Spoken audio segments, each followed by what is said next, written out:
ان چیزوں میں متشابہات میں ہے، اس کی کیفیات ہمیں معلوم نہیں ہے، ان میں بحث کرنا بھی ناجائز ہے۔ اللہ اپنی تجلی ظاہر کریں گے تو اس میں اتنی اٹریکشن ہوگی، اس میں لوگ ایسے مبہوت ہو جائیں گے کہ سجدے میں گر جائیں گے۔ اس وقت سجدہ کرنے میں مزہ آئے گا، لذت محسوس ہوگی۔ فرمایا لیکن کچھ لوگ ایسے ہوں گے جن کی کمر تختے کی کر دی جائے گی، اور وہ سجدہ کرنا بھی چاہیں گے تو نہیں کر سکیں گے۔ یہ کون لوگ ہوں گے؟ فرمائے یہ وہ لوگ ہوں گے جن کو دنیا میں سجدے کے لیے، نماز کے لیے بلایا جاتا تھا، وہم سالمون، اس وقت ان کی کمر صحیح تھی، تختے کی نہیں تھی، یہ کمر جھکا سکتے تھے، سجدہ کر سکتے تھے، نماز پڑھ سکتے تھے۔ اس سے اندازہ ہوتا ہے کہ اللہ کی نظر میں دنیا میں جب ہمیں سجدے کے لیے بلایا جاتا ہے تو ہم اس کو ہلکا لیتے ہیں،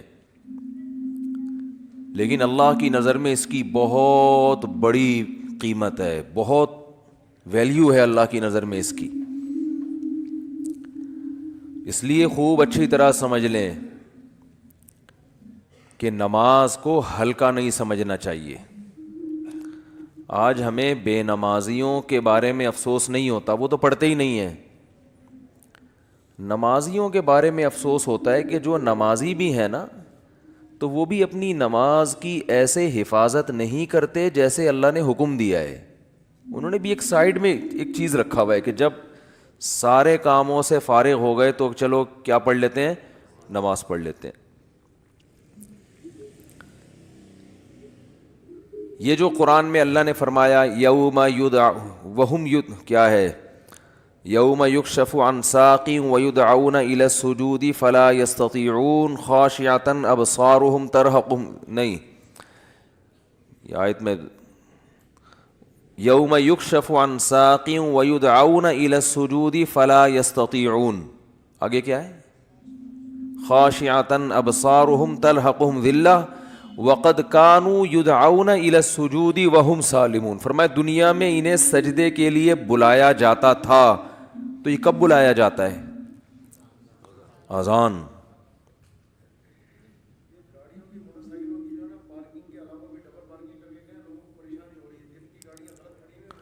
بھائی یہ بہت بڑا المیہ ہے یار، دیکھو گاڑیاں غلط نہیں پارک کیا کرو۔ میں دیکھتا ہوں یہاں مدرسے کے گیٹ کے آگے کئی بار لوگوں نے گاڑیاں کھڑی کی ہیں۔ اتنی تو انسان میں سینس ہوتی ہے کہ جب گیٹ کھلے گا مدرسے کا تو اندر سے جو گاڑی باہر کیسے نکالے گا؟ یعنی یہ تو نبی صلی اللہ علیہ وسلم نے فرمایا کہ ایمان کا آخری درجہ یہ ہے، یہ حدیث خوب غور سے سنیں، ایمان کا آخری درجہ یہ ہے کہ راستے سے تکلیف دہ چیز کو ہٹایا جائے۔ کوئی بھی چیز جو لوگوں کو تکلیف پہنچا رہی ہے اس کو کیا کرو، ہٹا دو۔ گٹر کا ڈھکن کھلا ہوا ہے، کوئی گر سکتا ہے، آپ اس کے انتظام کریں۔ کانٹا پڑا ہوا ہے اس کو ہٹائیں، پتھر رکھا ہوا ہے اس کو ہٹائیں، کوئی بھی چیز جو لوگوں کو اذیت دے سکتی ہے۔ ہاں ابھی بتا رہا ہوں، ابھی بتا رہا ہوں، جائیں گے نا، بات کمپلیٹ ہونے دینا، ورنہ پھر وہ دوبارہ کریں گے یہ حرکت، تو اس لیے کمپلیٹ کر لو پھر جائیں۔ تو راستے میں تکلیف دہ چیز جو نہیں ہٹاتا نا، اس کو نبی نے ایمان سے خارج کیا ہے۔ تو سوچو وہ کتنا بڑا گویا کہ کافر ہوگا جو تکلیف دہ چیز راستے میں ڈالتا ہے۔ تو گاڑی غلط پارک کرنا، بائک غلط پارک کرنا، یہ تکلیف دہ چیز ڈالنا ہے کہ نہیں ہے؟ کانٹے سے اتنی تکلیف نہیں ہوتی، لوگ اکثر سنبھل کے ہی چل رہے ہوتے ہیں، لیکن گاڑیاں اس طرح، روزانہ میرے ساتھ ایسا ہو رہا ہے، روزانہ، کہ یہاں آپ گلی میں گاڑی موڑنے کی کوشش کرو نہیں موڑ سکتے، کسی نے کارنر پہ گاڑی ایسے کھڑی کی ہوگی کہ گاڑی دوسری گاڑی جو آئے گی ٹرن ہی نہیں ہو سکتی، اور یہ دیندار لوگ زیادہ معذرت کے ساتھ کر رہے ہوتے ہیں۔ وہ ہمارے ہاں جو جتنا بے ڈھنگا ہوگا نا اس کو سمجھا جاتا ہے اتنا نیک ہے، جتنا بے ڈھنگا ہوگا نا۔ میں جب گیا نا حضرت مفتی رشید احمد صاحب رحمہ اللہ کے پاس، ان کے شاگردوں کے پاس، تو میرے پاس 125 تھی، میں نے دیوار کے ساتھ لگا دی بائک، تو وہ کہیں جھانک رہے تھے، انہوں نے کہا بالکل چپکاؤ۔ میں نے کہا یہ عجیب بات کر رہے ہیں بھائی، راستہ تو ہے نا، بھئی راستہ اتنا تو ہم نے بائک پارک کی ہے کہ راستہ تو ہے. انہوں نے کہا نہیں راستہ نہیں, کھلا راستہ ہونا چاہیے لوگوں کے پاس گزرنے کا. تو جب آپ مکمل دیوار کے ساتھ بائک کو چپکا کے کھڑا کر سکتے ہو تو آپ نے اس کی دم باہر کو کیوں نکالی ہوئی ہے؟ تو میں نے کہا یار عجیب ٹائپ کے لوگ ہیں یہ, تو بہت سختی کیا کرتے تھے. تو راستے سے تکلیف دہ چیز جو نہ ہٹائے وہ ایمان سے خارج ہے, تو جو راستے میں تکلیف دہ چیز ڈالے وہ کتنا بڑا بے ایمان ہوگا معذرت کے ساتھ. تو ابھی تو آپ لوگوں سے غلطی سے اس لیے میں کہہ رہا ہوں کہ اب جس نے غلط گاڑی پارک کی ہے وہ اٹھے گا ہی نہیں نا. ہمیں اپنے بے ایمان کا فتویٰ لگا دیا. تو ہم اچھا گمان رکھتے ہیں آپ نے جان کر نہیں کیا ہوگا, غلطی سے کیا ہوگا, بلکہ آپ نے گاڑی صحیح پارک کی ہوگی یا بائک صحیح پارک کی ہوگی, کسی نے ہٹا دی ہوگی. تو جن جن نے غلط پارک کی ہے جا کے ذرا گلی کھولے, جا کے اٹھ جائیں. ہم لوگ دیکھ بھی نہیں رہے, آنکھیں بند کر لو بھائی, ہم نہیں دیکھ رہے. شاباش شاباش. اور آئندہ اس سے توبہ کریں. تو پیچھے سے تو دیکھ سکتے ہیں نا. اچھا, تو بائکیں جو ہے نا بالکل چپکا کے کھڑی کیا کریں دیوار سے, اور گاڑی بھی.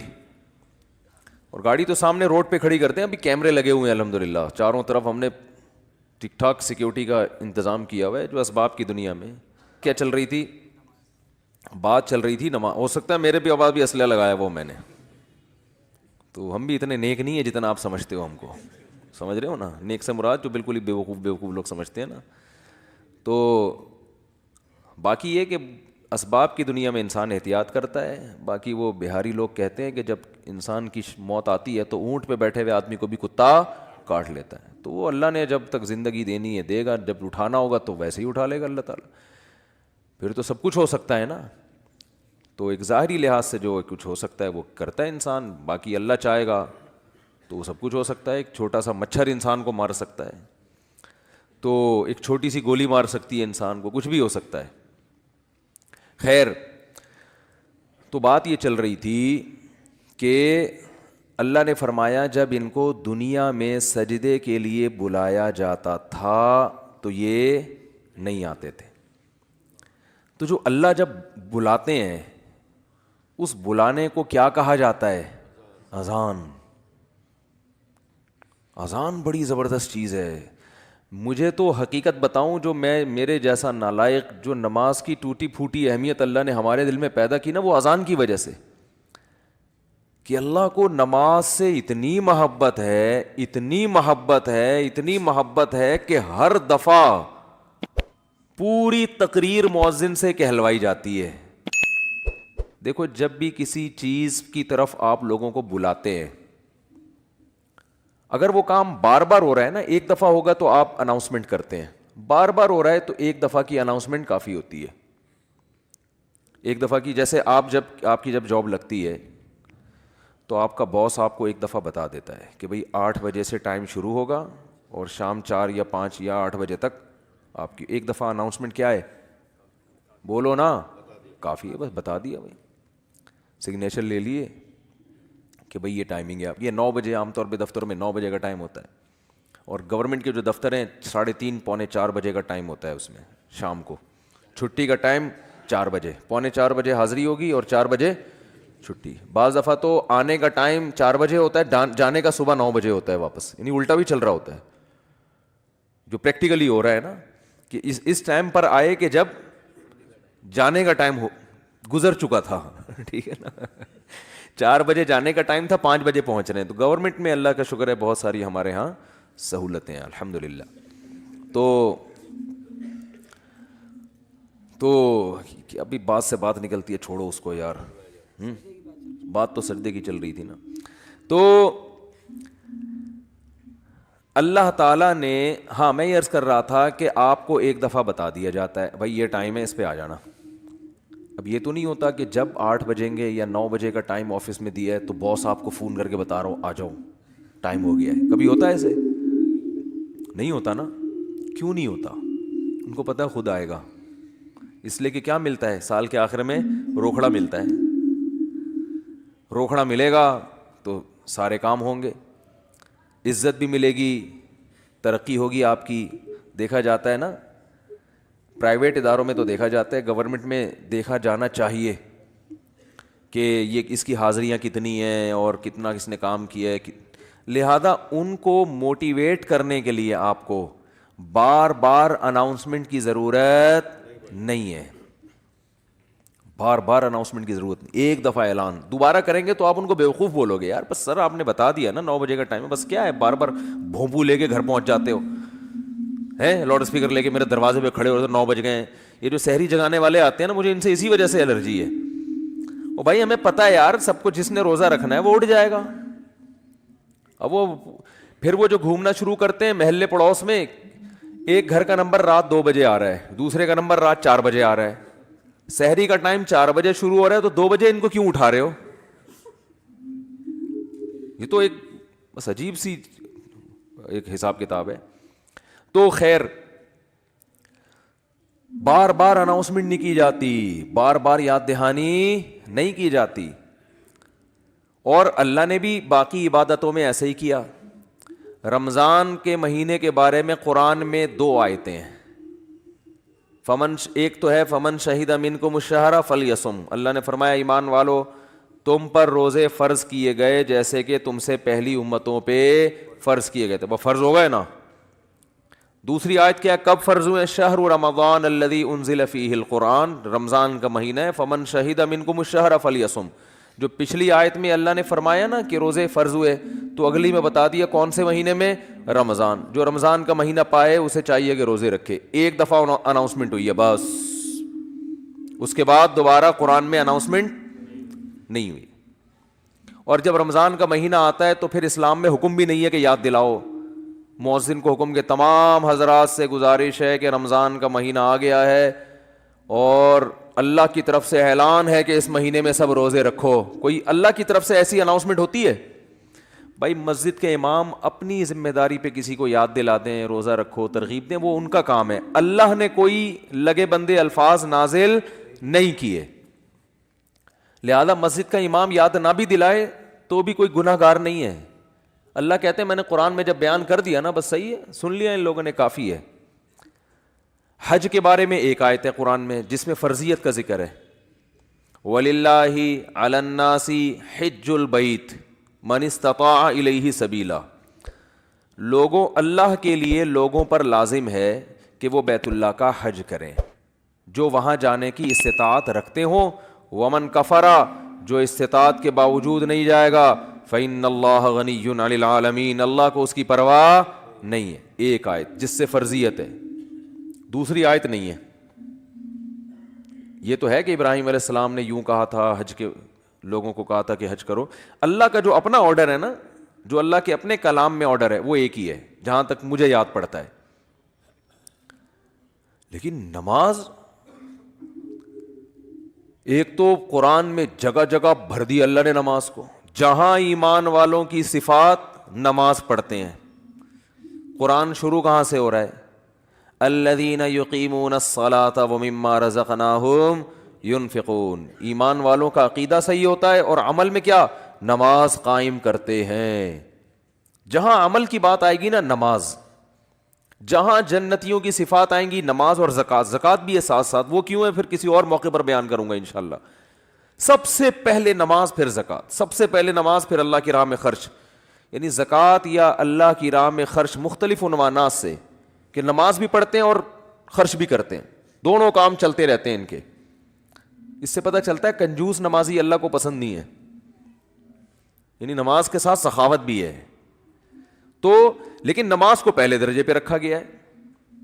وجہ کیا ہے اس کی؟ اتنا فوکس کیوں کیا جا رہا ہے, اتنا زیادہ اس کو ہائی لائٹ کیوں کیا جا رہا ہے؟ پھر چلو اللہ نے قرآن میں درجنوں جگہوں پر کہہ دیا نماز پڑھو, بار بار کہہ دیا نماز پڑھو نماز پڑھو. اتنا کہا ہے کہ اس سے زیادہ کوئی حکم قرآن میں ملتا ہی نہیں ہے. چلو اتنا زیادہ کہہ دیا, اب تو بار بار اناؤنسمنٹ کی ضرورت اور بھی نہیں ہے نا. اب تو بالکل ہی ضرورت نہیں ہے. دیکھو آپ کے باس نے آپ کو بلایا دفتر اور آپ سے کہا کہ 9 بجے آپ نے پہنچنا ہے, ایک دفعہ کہہ دیا. اس کے بعد پھر آپ کو کہا میں دوبارہ کہہ رہا ہوں 9 بجے آپ کی ٹائمنگ شروع ہو جاتی ہے. سمجھ میں آ گئی بات؟ آپ نے کہا آ گئی. پھر تیسرے وقت کہہ رہا ہے میں بتاؤں کتنے بجے ٹائم ہے آپ کا؟ 9 بجے. 10 دفعہ جب کہہ دے گا نا 9 بجے, اب جب 9 بجیں گے تو آپ کو یاد نہیں دلائے گا, وہ کہے گا میں نے 10 دفعہ اسی لیے کہہ دیا تھا کہ دوبارہ مجھے یاد دلانے کی ضرورت نہ پڑے. اب آپ اگلے دن لیٹ ہو رہے ہو, 11 بجے پہنچ رہے ہو, تو وہ کہہ رہا ہے, وہ کہے گا کہ آپ کیوں لیٹ آ رہے ہو, آپ کو سر آپ نے 9 بجے مجھے یاد نہیں دلایا. وہ کیا کہے گا باس کہ بھائی جو پہلے دن میں نے 10 دفعہ کہا تھا نا 9 بجے, وہ اسی لیے کہا تھا کہ ایک دفعہ کہنا کافی تھا, مگر 10 دفعہ اس لیے ریپیٹ کیا تھا کہ دوبارہ یاد دلانے کی ضرورت نہ پڑے. آپ یہ نہ کہو کہ میں بھول گیا تھا. بہت مشکل ہے سمجھانا, بہت مشکل ہے.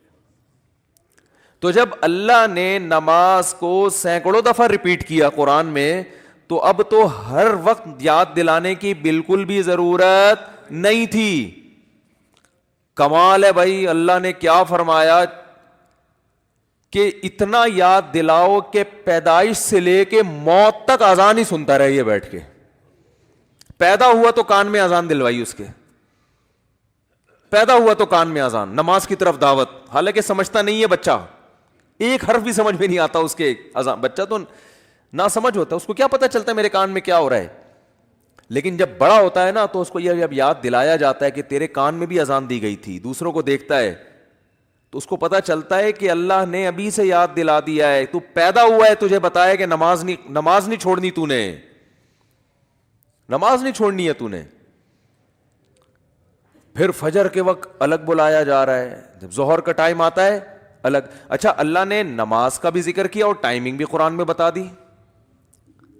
اقیم الصلاۃ لدلوک الشمس الی غسق اللیل, نماز کو قائم کرو سورج کے ڈھلکنے کے اوقات میں اور رات کے اندھیروں میں بھی. اس میں پانچوں نمازیں آ گئیں. سورج میں جب کوئی بڑی تبدیلی ہوتی ہے نا تو اس کو ڈھلکنا کہتے ہیں. سورج میں جب بڑی تبدیلی ہوتی ہے, فجر کے وقت سورج کیا اندھیروں سے نکل کے روشنیوں کی طرف جب لائٹ مارتا ہے نا سورج مشرق سے.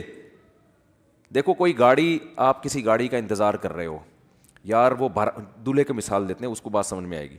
دولہا بارات کے انتظار میں ہے, ہال میں بیٹھا ہوا ہے, بارات آ رہی ہے کہ نہیں آ رہی ہے, ٹائم دیکھ رہا ہے یار لیٹ, پہلے میں بہت لیٹ ہو گیا مفتی صاحب کا بیان سن کے, تو 45 سال میں شادی کر رہا ہوں, اوپر سے بارات لیٹ ہے.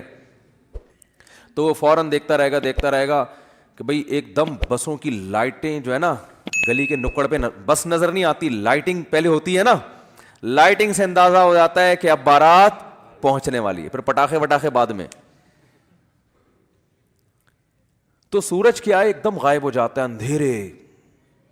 اندھیروں میں دنیا ڈوب جاتی ہے. تو سب سے پہلے جو لائٹ مشرق کی طرف ظاہر ہوتی ہے, جو لائٹ یعنی اس طرح ہوتی ہے, وہ ایک تو عمودی لائٹ ہوتی ہے نا, عمود کو کیا کہتے ہیں, پرپینڈیکولر کہتے ہیں, ہم تو ٹریگنومیٹری پڑھ کے بھول گئے یار. ہاں ہاریزینٹل, میں لفظ بھول گیا ہوں, ہم نے بہت پڑھی ہے ہاریزونٹل. ایک ہوتا ہے پرپینڈیکولر, ایک ہوتا ہے بیس کہتے ہیں اس کو. بال چھوڑ ٹریگنومیٹری پھر بعد میں پڑھیں گے. بھی ایک لائن, ایک روشنی یوں آتی ہے, پھر ایک روشنی ایسے. جو یہ روشنی ہے نا اس کو صبح کاذب کہتے ہیں. صبح کاذب, یہ جھوٹی صبح ہے, یہ اس کی علامت نہیں ہے کہ سورج آ رہا ہے ابھی. اس کے بعد جب ایک دم افق پہ مشرق یعنی مشرق کی طرف آسمان کے کنارے پہ جو ایسے لائٹ پھیلتی ہے نا, یہ وہ والی لائٹ ہے جو بارات آتے وقت ٹرک جو بس مارتی ہے نا لائٹ, اب یہ آ گئی ہے. اس سے پہلے تو کوئی سگریٹ پی رہا تھا یا کیا کر رہا تھا.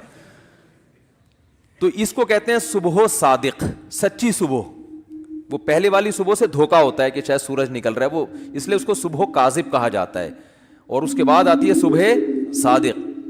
تو وہ جو لائٹ مشرق کی طرف پھیلتی ہے نا ایسے لمبائی میں, وہ اس کی علامت ہوتی ہے کہ اب وہ اندھیرے ختم, ایک دم سورج ایک ڈھلکنا شروع ہو رہا ہے نا, ایک دنیا میں ایک بہت بڑی چینجنگ آ رہی ہے. تو اللہ نے فرمایا جیسے ہی دنیا میں یہ چینجنگ آئے گی, تبدیلی آئے گی اس سے, سورج کے ڈھلکنے سے, تم نے کیا کرنا ہے اس موقع پر, نماز قائم کرنا ہے, اپنے رب کو یاد کرنا ہے, میرا رب مجھے رات کے اندھیروں سے نکال کے دوبارہ. کتنی بڑی خدا کی قسم, یہ سورج کا طلوع ہونا اتنی بڑی نشانی ہے اللہ کے وجود کی. ایتھیس اور ملحد پاگل ہوتے ہیں, مجھے لوگ کہتے ہیں ملحدوں پہ کو معاف کر دیں, بیان نہ کریں آپ, بہت بیان ہو گیا ملحدوں پر. لیکن بھائی کیسے یار چھوڑ دیں, اتنی بڑی خدا کی نشانیاں دیکھ کر جو بدبخت کہتے ہیں یہ آٹومیٹیکلی ہو رہا ہے. اور یار ایسا سسٹم, اتنا ایندھن اس کے اندر, ایسی روشنی, کیسا, جیسے آپ تکے کو گھماتے ہیں نا جب پکاتے ہیں, کوئلے پہ جب تکا پکاتے ہیں, ادھر سے پک گیا, اب کیا کرو, گھماؤ, یہ خود بخود گھومتا ہے, گھمانا پڑتا ہے, یا ایسا سسٹم لگانا پڑے گا کہ گھومے. وہ سسٹم کوئی لگا کے دیتا ہے. تکے میں خود بخود اتنی عقل نہیں ہوتی کہ کروڑوں سال میں ترقی کرتے کرتے ایسا بن گیا کہ آٹومیٹک گھومنا خود بخود ہی شروع, یہاں سے پک گیا اب یہاں سے پکاؤ, ہے بھائی یہاں سے تو پک گیا اب کیا کرو, اب یہاں سے پکاؤ مجھے. تکا خود بخود کروڑوں سال میں بھی اتنا ذہین نہیں ہوتا, تو یہ سورج اور زمین اتنے ذہین کیسے ہو گئے کہ سورج گیا اور پوری دنیا کو لائٹ دیتا دیتا ساری دنیا میں کی فصلیں اگاتا, وٹامن ڈی پرووائڈ کرتے کرتے کرتے کرتے ابھی سورج امریکہ والوں کو نواز رہا ہے. اس وقت یہاں رات ہو رہی ہے نا, امریکہ میں دن ہے, سورج وہاں جا کے گوروں کو وٹامن ڈی دے رہا ہے, ان کی فصلوں میں جان پیدا کر رہا ہے. ہمارا نمبر, ابھی ہم تکے کی وہ والی سائڈ ہے جو انگارے کے دوسری طرف گئے ہوئے ہم لوگ, بھئی یہاں سے تو زمین پک گئی ہے, اب اس کو تھوڑا سا اندھیرے میں رکھو, اس کو پکانے کی ضرورت نہیں ہے. اب میرے اس طرح پکانے کی باتیں کرنے سے ایتھیس کو تپانے کا کام ہو رہا ہے. حقیقت ہے نا, جب سورج پکا رہا ہے اور ایتھیس ہمیں تپا رہا ہے, خود بھی تپ رہا ہے الٹی باتیں کر کے. تو یہ بھائی کیسا خوبصورت نظام ہے یار. سورج کا جو طلوع ہے نا خدا کی قسم, یہ اللہ کی بہت بڑی نشانی ہے. لاکھوں کروڑوں سال ہو گئے سورج کی حرکت میں کوئی تبدیلی نہیں ہو رہی. کتنا بڑا آگ کا ایندھن ہے, آگ کا ایندھن زمین سے لاکھوں گنا بڑا. اتنی آگ, اتنا ایندھن کہاں سے آ گیا؟ اسٹیل مل میں جو ایندھن جس سے لوہا پگھلایا جاتا ہے یہ آٹومیٹکلی پیدا ہو گیا, یہ اس کو پیدا کیا گیا ہے, یہ تو ڈالا جاتا ہے نا اس میں بھٹیوں کو جلانے کے لیے. سورج میں کہاں سے آ گیا؟ اتنی آگ برسا رہا ہے, اور ایسی لائٹ ہے اس کی کہ آپ جب سورج کی روشنی ہوتی ہے آپ کے ہزار وولٹ کے بلب فیل ہو جاتے ہیں, اس کو پتہ ہی نہیں چل رہا ہوتا کہ جل رہے ہیں کہ بجھ رہے ہیں. تو کیا تن تناتا ہوا شان کے ساتھ مشرق سے نکلتا ہے. تو اللہ نے کہا ابھی نکلنے سے پہلے پوری دنیا کا نظام چونکہ چینج ہو رہا ہے, اندھیروں سے ڈوب کے تم روشنیوں کی طرف آ رہے ہو, تو جو ملحد ہوگا, جو خدا کا انکار کرنے والا ہے, اسے اس سے کوئی غرض نہیں ہے کہ اللہ نے مجھے دوبارہ زندگی دی, دوبارہ سورج میری خدمت کے لیے طلوع ہو رہا ہے اور اس زمین کا نظام دوبارہ سے کیا ہو رہا ہے, چینج ہو رہا ہے. وہ تو پڑا ہوا خواب خرگوش کے مزے لیتا رہے گا, کافر خدا کو یاد نہیں کرے گا. اور جو خدا کو مانتے ہیں, جو مشرک ہیں, وہ مندروں میں جا کے بتوں کے سامنے جھکیں گے, حالانکہ وہ تو خود پیدا کیے ہوئے ہیں ان بتوں کو اللہ نے. تبھی قرآن کہہ رہے لا تسجدوا للشمس ولا للقمر, سورج اور چاند کی خدمت کو دیکھ کے ان کو سجدہ مت کرو. واسجدوا للہ الذی خلقہن, سجدے کے لائق وہ خدا ہے جس نے سورج اور چاند کو بنایا ہے. ہندو کہتا ہے گائے ہماری بڑی خدمت کرتی ہے, گائے ہماری ماں ہے, ہمارا بھگوان ہے. او بھائی جس خدا نے گائے کو تمہاری خدمت کے لیے بنایا ہے وہ ہے تمہارا اصل بھگوان, وہ ہے تمہارا اصل معبود. یہ گائے بنی نہیں ہے, بنائی گئی ہے. ایک میکینک نے گاڑی بنا کے آپ کو گفٹ دے دی, گاڑی کا شکریہ ادا کر رہے ہو آپ, ہیں بے وقوفی ہے یا نہیں ہے؟ ایک سائنٹسٹ نے گاڑی بنائی اور آپ کو دے دی, لو بھائی چلاؤ. ریوو بنائی, ریوو اس لیے کہہ رہا ہوں کہ مثال تو اچھی دے نا آدمی. میں نے کہا ہے نا کہ دیکھو بعض لوگ, دیکھو غریب ہونا تو کوئی برائی ہے نہیں, ہمارے نبی صلی اللہ علیہ وسلم دنیا کے مسکین تھے. سوچ کا غریب ہونا کیا ہے, نقصان دہ. اس لیے میں انڈے والے برگر کی مثال نہیں دیتا, مثال ہمیشہ زنگر برگر کی ہوگی. کیا کھاؤ بے شک انڈے والا برگر, جیب میں دیکھو پیسے ہیں تو انڈے والا کھا لو, زنگر کیا تو لیکن مثال ہمیشہ کس کی دو, زنگر کی. تو مثال اچھی گاڑی کی دینی چاہیے. اور اس میں ایک اور حکمت بھی ہے جو کبھی اور کسی اور وقت بتائیں گے انشاءاللہ. تو آپ کو کسی نے, کمپنی نے ریوو دے کے نا آپ کو گفٹ دے دی, لے بھائی. اب آپ کیا کر رہے ہو کہ ریوو کا شکریہ ادا کر رہے ہو, تمہارا بہت شکریہ, تم میری زندگی میں آئی, تم مجھے بٹھا کے گھماتی ہو اور تمہاری وجہ سے میری عزت ہو رہی ہے. تو بات یہ چل رہی تھی کہ آپ کو کسی نے ریوو گفٹ دی, یا آپ کو کسی نے گاڑی گفٹ دی, آپ کو کسی نے کوئی بھی ہدیہ دیا, انڈے والا برگر کھلا دیا, آپ برگر کی تعریفیں کر رہے ہو, برگر کے شکریہ ادا کر رہے ہو. تو ہندو یہی کر رہے ہو بھائی, گائے تم پر احسان نہیں کر رہی, احسان اس ذات نے کیا جس نے اس گائے کو بنایا.